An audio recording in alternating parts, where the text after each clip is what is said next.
Hi everyone. So today we will be talking about use of this and these. So first of all, understand that this is used always for singular things and these are for plural things.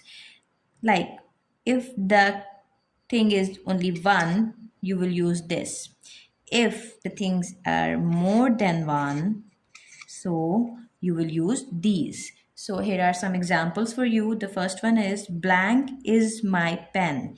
So the pen is one, that is quantity is one. So you will use this. This is my pen. Next is blank pens are blue. Pens, now S is showing that this is more than one. This is a plural thing. So you will be using these. Third is blank girl is my friend. Girl is a singular, one thing. So you will be using this. This girl is my friend. The next fourth one is dash flower is red.